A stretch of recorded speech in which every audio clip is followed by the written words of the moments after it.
अमरावती जिल्ह्यातील तिवसा येथील पंचवटी चौकामध्ये तब्बल 25 किलो जिलेटिन कांड्या पोलिसांनी जप्त केलेल्या आहेत।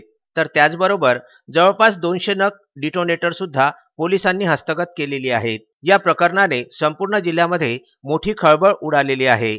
सदर जिलेटिन व डिटोनेटरचा वापर कशासाठी व कुणाच्या सांगण्यामुळे करण्यात येत होता याचे कोडे मात्र अजूनही उलगडलेले नाही।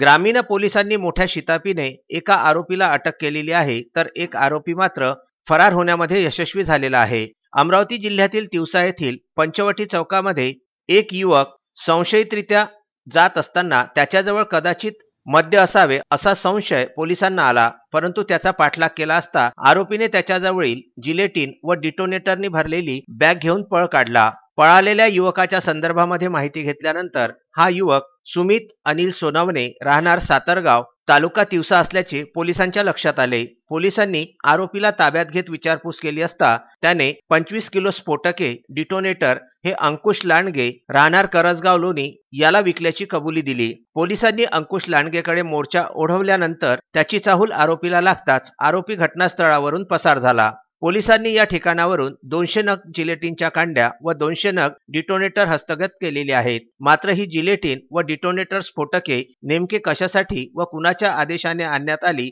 याचा तपास आता तिवसा पोलीस करीत आहेत।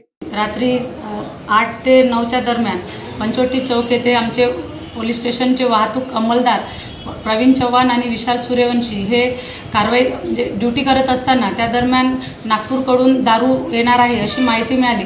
त्यामुळे तिथे नाकाबंदी करून चेक करत असताना 1-2 इसम मोटरसायकलवर पोत्यामध्ये काहीतरी घेऊन जाताना दिसले। त्यांना थांबवण्याचा इशारा दिला असता त्यांनी न थांबता पुढे जाण्यास निघाले। त्यावेळेस त्यांचा पाठलाग करीत असताना त्या लोकांनी विहिरीच्या जवळ पंचवटी चौकच्या थोडं पुढे विहिरीजवळ त्या लोकांनी पोत्यातील साहित्य पोता आणि एक नायलॉन थैलीत असलेलं साहित्य फेकून दिलं। त्यानंतर त्याची पाहणी केली असता त्यामध्ये ब्लास्टिंग विहिरीमध्ये ब्लास्टिंग करणारे साहित्य जिलेटिन आणि डेटोनेटर हे दिसून आलं। ते सरकारी पंचासमक्ष त्याचा पंचनामा करून पोस्टेला त्याबद्दल अपराध गुन्हा नोंदवण्यात आलेला आहे। IPC आणि स्फोटक कायद्याअंतर्गत गुन्हा नोंदवून तपास सुरू आहे। त्यामध्ये आणखी चौकशी केली असता सातरगाव येथील सुमित सोनवणे याचं ते साहित्य असून ते घेऊन जाणारे हे बेनोडा पोलीस स्टेशन हद्दीतील करजगाव येथील 2 इसम असल्याची माहिती मिळालेली आहे। त्यांच्याबाबतचा शोध चालू आहे आणि 4 आरोपी होण्याची शक्यता वाटतं, कारण एक सुमित सोनवणेंचा माल होता त्यांच्याकडून बेनोडा पोलीस स्टेशन हद्दीतील 2 इसम माल घेऊन जाण्यासाठी आले होते आणि सोनवणेंनी वर्धा येथील राजू चौधरी नावाच्या इसमाकडून ते साहित्य घेतलेलं आहे अशी माहिती अद्याप आपल्याला मिळालेली आहे।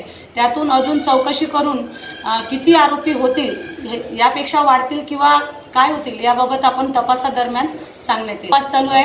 PSI मस्के यांच्याकडे त्यांनी आपल्याला ब्लास्टिंग 5000चा माल असल्याचं सांगितलंय। त्यामध्ये एकूण जिलेटिनच्या कांड्या ह्या 214 नग, त्यामध्ये एक थोडी डॅमेज झालेली आहे आणि 213 हे व्यवस्थित होते आणि 200 हे डेटोनेटर म्हणजे 25 किलो जिलेटिनच्या कांड्या आणि 200 नग हे डेटोनेटर असं साहित्य मिळालं। त्याबाबतचे अद्याप आपल्याला कुठलेही कागदपत्र सुमित सोनवणे यांनी सादर केले नाही, त्यामुळे म्हणजे ते विनापरवाना असण्याची शक्यता नाकारता येत नाही। तरी अजून आपण तपासादरम्यान त्या संबंधाचे कागदपत्र मिळाल्यास त्या अनुषंगाने आपल्याला पुढील माहिती देण्यात येईल। अनिकेत ठाकरे, विदर्भ न्यूज, अमरावती।